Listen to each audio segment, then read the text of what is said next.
Greetings and salutations, everyone. It is time for another Road Most Traveled.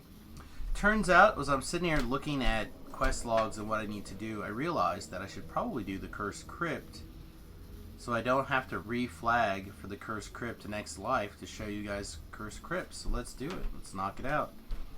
A couple of things to keep in mind with Cursed Crypt is, one, it is timed, but it's not a ton of pressure. It's 1 hour. I don't know if I've ever failed this quest due to time. I will admit to failing this quest due to killing some people, but never, I think, to time. So we're gonna get this party started. Also, a couple of quick, programming notes in the sense of that. We made a big change to our gear here, and I think it's exactly the wrong kind of gear set for this kind of, not gear set, but we turned around and went deep and cold, so we're probably gonna have to turn around and change our gear stuff here in a second. Alright, so let's make a couple of swaps. First of all, we're gonna switch back to fire mode. Not a big deal, not big changes. A lost soul. Alright, so we're gonna walk into the west. I was trying to think of left, but I'm gonna walk into the west. We're gonna follow these two ghosts. In this case, we're gonna follow this one over here again, more to the left, more wester. And what they're going to do is there's two locked gates, and they're going to fly around and open them for us, like good old boys.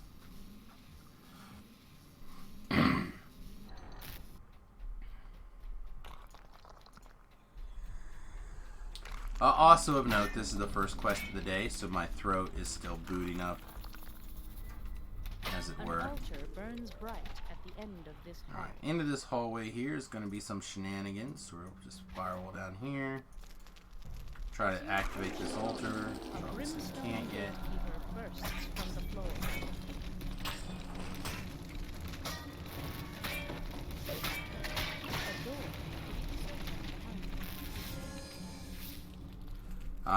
Clear off those guys, which lets this little hallway open. Alright, so again, we're ready for some more programming notes, right? Or notes on the quest. These thralls are anybody's game. Okay? But there's a lot of silver flame guys. Don't kill them. And if you can kill 0 of them, that's the best.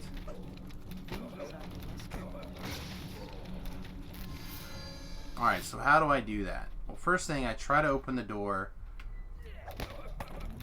on the side of the rune arm, or sorry, the side of the door that has the lever. So I'm standing as far away from the door as possible. And then I click around in there, and we're looking for a chest with no ridges on it.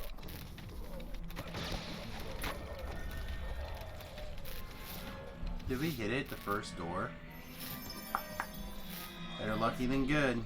Better lucky than good, kids. Alright, so you're going to check all these doors on this side and on the other side until you find this key. And I'll walk through the other side when we get there.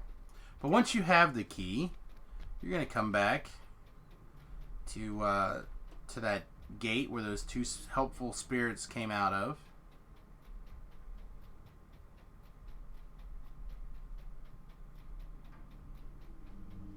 Right here. We're going to open this door.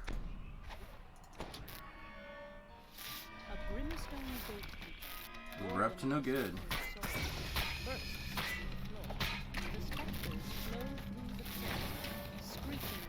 Alright, and we're going to knock out that guy, which frees some more of these helpful spirits to be helpful for us. So we're going to go back this way. Running back through the quest hole.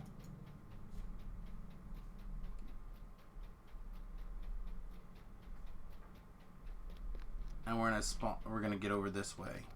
In this case, on this side, until we find the little blue door. Now, the little blue door fights are a little bit tricky. They're not bad, they're just a little bit tricky. Right? And what's going to happen in here is this guy's going to pop up. He'll say, I'll allow you entrance. And what we're going to do is we're going to kind of talk about what's going on. So, right here is one of the vampires. And then he's surrounded by all of these guys, right? So you used to have a bunch of different techniques for pulling the vampire, and the rest of these guys would not be a problem. So like, for example, you could just like stealth mode to here. He would activate. You can walk way to the other side of the room, and he would come and they would not. Alas, that is no longer the case. So instead what we're going to do is we're going to web a whole bunch.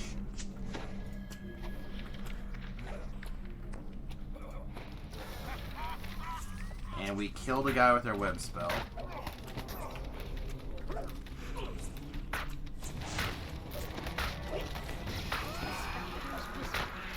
Alright, and now that we've cleared...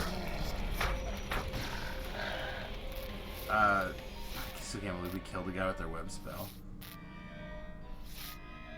2 guys. We killed 2 guys with our web spell? What the... Oh my goodness.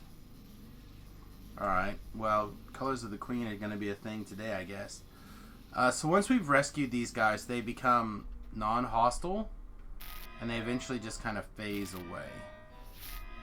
So we got to make our way to the beginning of the quest.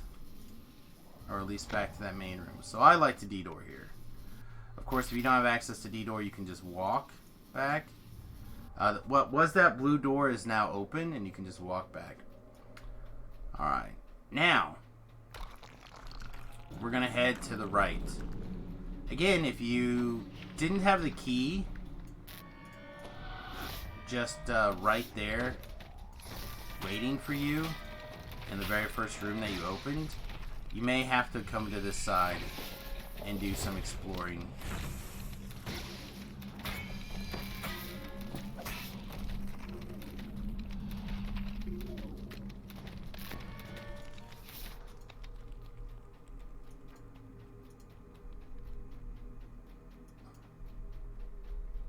As you can tell, there's a bunch of these same kind of doors to examine and look for that chest. Again, you're looking for that jeweled key. But the very last door in this big hallway is where we're going to go post finding the jeweled key.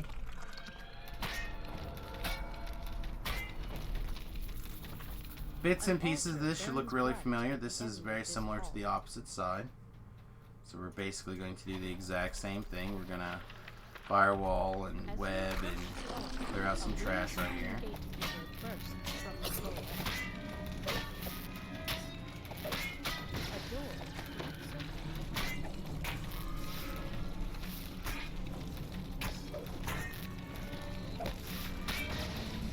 Still can't believe I killed 2 of those guys. We'll probably have to turn off Colors of the Queen for this fight, actually.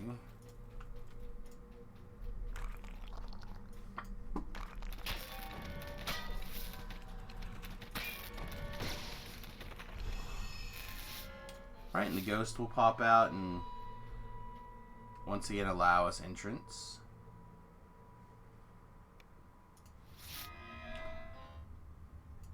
So we're gonna try to pull again, although these guys basically they now aggro when you pull that guy. I've not had an encounter lately where they did not. But you can kind of jump up here and a little bit of leeway. Let's try just... Oh yeah, they're already mind controlled, so they can't be mind controlled. Let's just try webbing them some more. Alright, there's the vampire.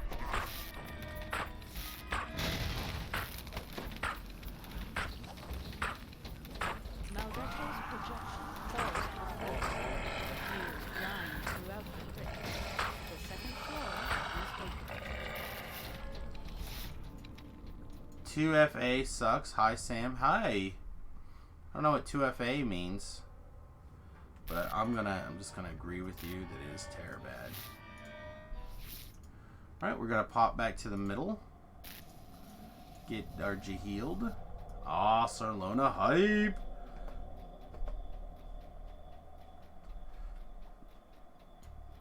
And then we're going to walk through the middle of the quest. Now again, if you have to like walk around, if you have to, because you can't detour, or you have to check more doors, don't get frustrated by any stretch.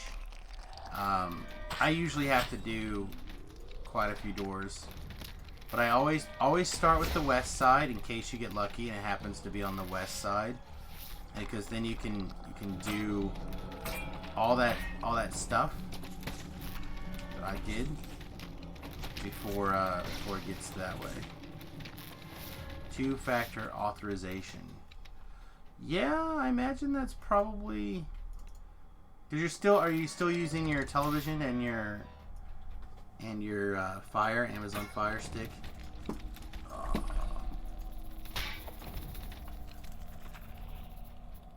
Sorry for the weird like run around there. 3 small burning skulls flank. So again, we're gonna start by going west. That's kind of the theme, in my opinion, on this in this quest. Just always start west and work your way through.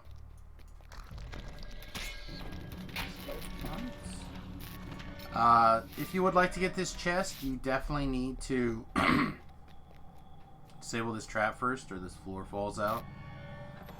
If the floor does fall out on you, you're gonna fall down to one of the little hallways in the west side. There may or may not be an ambush, and you just fight that and work your way back out, or detour or whatever. Oh, it's only on your desktop that you have to do all the extra authentication. It's weird.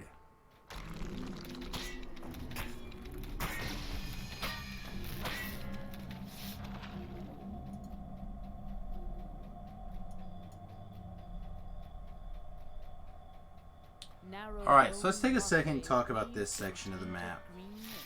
So you have a bunch of different ways that you can do this. The way that I personally think is the most fun and the best, I'll start with. But I will also, I'm going to point out that if you walk around this thing like this, you're going to find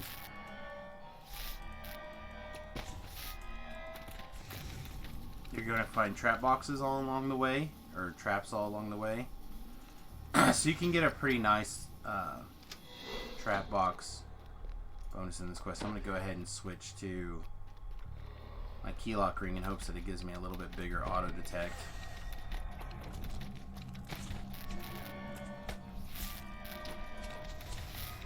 There's also all sorts of trash just attacking you for no reason in here. But I guess that's what trash does, right? They just attack. So it's not outside of the character. Then I personally like to jump up on top of these little force fields and shoot guys.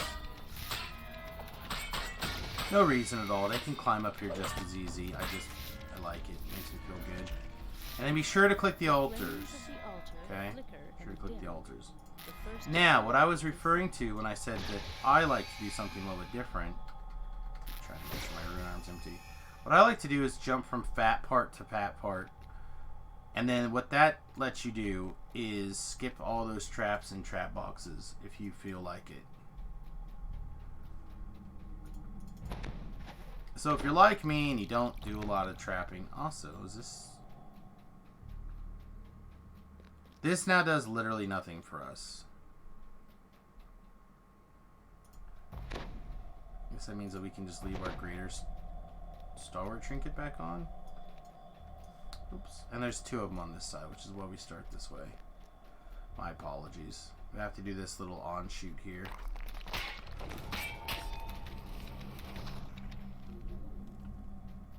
High above the entrance hall, I feel like I had the mist is crisscrossed by bone walkways. a trinket picked out. Across the room, an altar burns behind the curtain.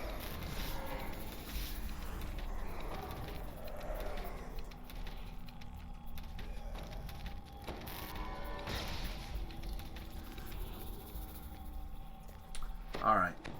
So right here, it does help to have...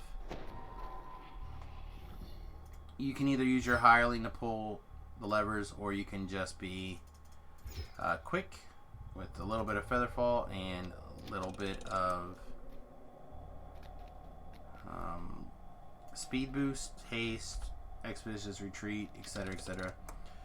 And what you have to be able to do is pull both of those levers and make it through this doorway before this door closes. This is, again, not difficult at all, but each door is open for something like 25 seconds. I don't think it's a full 30 seconds, but it's a handful of seconds. The second skull Again, falls pull the to lever earth and with the or pull the extinguishing altar of the before you altar's leave. flame. Then there's a lever inside to these doors. Boink. Fat to fat. She jump out.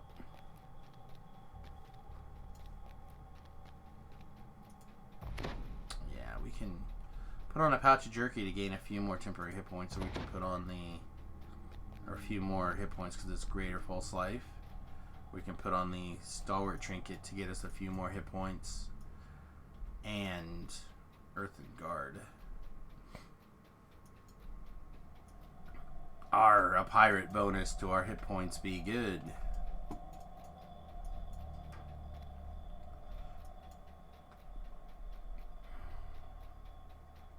Alright, there'll be a trap right here.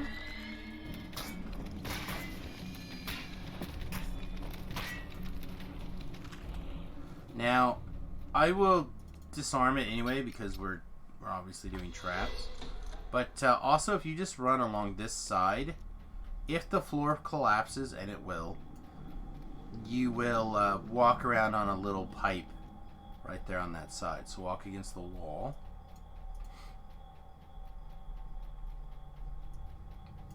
The west altar lies at the far end of this room. A half-dozen statuesque heads watch every move. All these things on the way. Fight them all on the firewall here.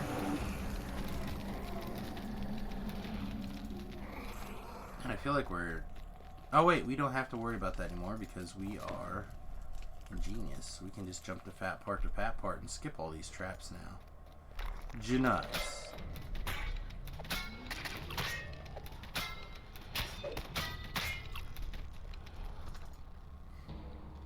The final altar burns cold as its magic Alright. sears the Oh, okay. Whew. Maldetto's chamber is open. Are we gonna fall? Alright, so each of these rooms where there's altars, you'll notice that these were the areas where the vampires was. Right, so he was standing here getting worshipped by the Silver Flame guys. Well, above him corresponds to an altar. So that sometimes help people with relations to where you are in the quest, sometimes not.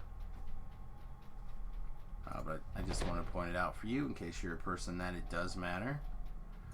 Alright, we're going to turn Colors of the Queen back off again because we still have 3 Silver Flame alive. And we want to make sure that we don't accidentally kill them. So let's actually switch to the astral projector again. With the skulls And now with these extinguished, the skulls shaft below deactivated, is now we can open. fall down here. Boink. Maldetto sneers from across the room. I will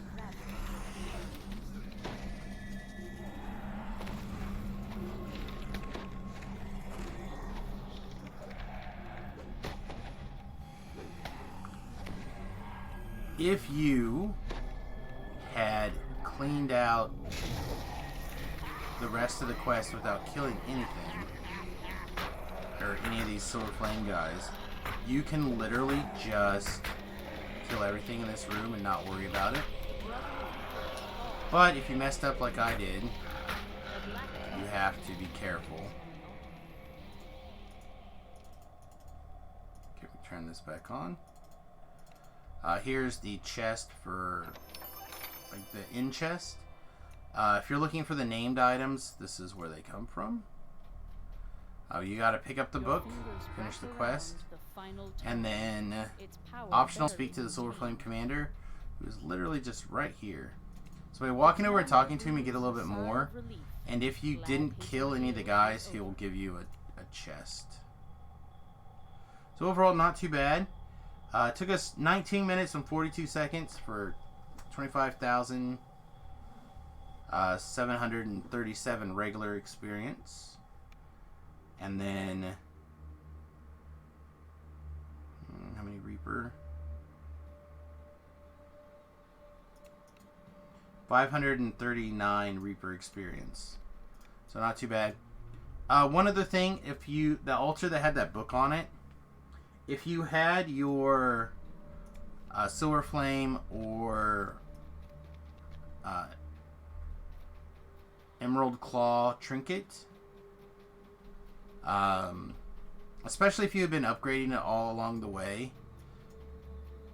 So you start with this little trinket, and then you get a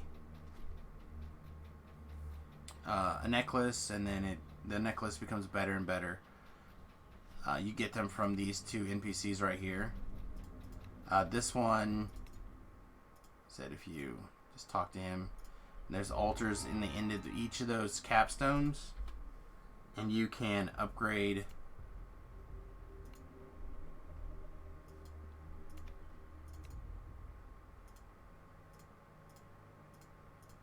should be like a little, there it is, get like a little green trinket. And then as you do the Bloody Crypt, the Shadow Crypt, or the Cursed Crypt, and you click on that final altar, you'll get a new version. It'll upgrade to level 3. And even if you do the Abbot raid, there's a final upgrade that you can click. And then you can bring that back and turn it into this guy. Or that guy, if I remember correctly, and you can pick up from a in reward list. But I don't worry about that stuff anymore. The special note that I want to take is if you the capstone quests here, so like the Bloody Crypt, the Shadow Crypt, and the Cursed Crypt, they're tiered. So this is 1, 2, and 3. Right, with Shadow Crypt or the Cursed Crypt being the big one, or of course, I guess theoretically 4 being again the altar in the raid. Is they will upgrade that trinket 1 tier at a time to whatever their maximum is per run. So like, I could have stopped and picked up a curse, picked up the Silver Flame Amulet before I started the Cursed Crypt. And it would have went and upgraded the first tier, right? Or I could have ran the Shadow Crypt, it would have upgraded the first tier, and then I could have went over here and ran the Cursed Crypt, and it would have upgraded to the second tier. Or I could have ran the Shadow Crypt twice for experience, and then upgraded it the first tier, the second tier, and then when I ran the Cursed Crypt, I could do the third tier. I hope that kind of makes some sense, that you don't have to run each individual capstone every time you want to level one of these trinkets, in case you would like one of these items for whatever reason. But you can. And then one other thing I'm going to add, because we did go ahead and clean up the all the quests in the Necro 3 chain here, is that once you run those quests a few times, you'll end up collecting these scarabs. I think they're green. You'll end up collecting a bunch of these scarabs, and then what you can do is take one of each of the scarabs from a particular chain, right? So like all of them from the first Necro, or all the ones from the second Necro, or all the ones from the third, and you can put them into the Stone of Change, grind them up into this various scarab powder, dark scarab powder, scarlet scarab powder, and I don't remember what the second tier one is, because again, the thing with the second tier is that you normally don't run the Shadow King over to go get the scarab. But anyway, once you've collected those and you made a dust, you can go through here and turn in you can turn in a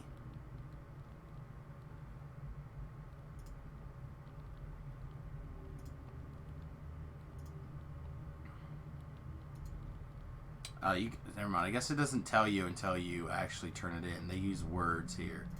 But you can turn it in to get like this longbow that's +2 and is ghost touch. You can get a trinket that gives you undead guard, and so on and so forth. And it depends on which tier. So here on the 3rd tier, you get a longbow that has ghost touch. It's +2 and undead bane. The keyless touch, which gives undead guard and damage reduction 5/evil. And like it just kind of, there's some variety in here that are really nice. Let me actually just pull up the wiki. And they typically have a pretty low, am I not spelling this right?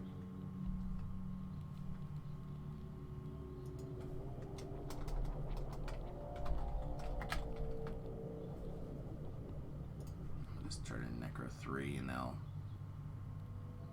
here we go, Scarab collectibles. Here for example is Benign Breath. It's a trinket that gives you 20 potency and gives you 100 mana, right? At level 9. Again, we just talked about that trinket, for example. But if you go back down a couple of these tiers, right? So like the Scarlet, which comes from the 1st chain, for example, you'll be able to get a +3 longbow of ghost touch with a red slot, or the trinket that gives lesser undead guard, or a trinket that gives you lesser turning boost. But this level 4, level 5, level 5. And the dark powder gives you a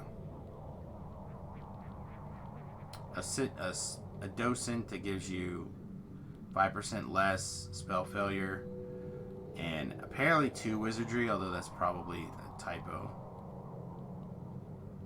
Yeah, wizardry 2, so 50 spell points. So there's been a lot of times that I've actually really liked these. This ring for a long time was one of the better rings at level 7 to give you +2 to 2 different stat attributes at this level. And so on and so forth. So if you have nothing, like you're on the hardcore server or you're getting back into DDO for a long time, this is an easy way to get yourself a little bit of gear. Not great gear, not the best gear, but a little bit of gear. Alright everybody, I hope you enjoyed this video and I hope all that stuff made sense to you. If it didn't, please slam the like button. If it did, slam the like button 2 times. And don't forget to subscribe to the channel. We really appreciate it. And we'll see you again really soon. Toodles.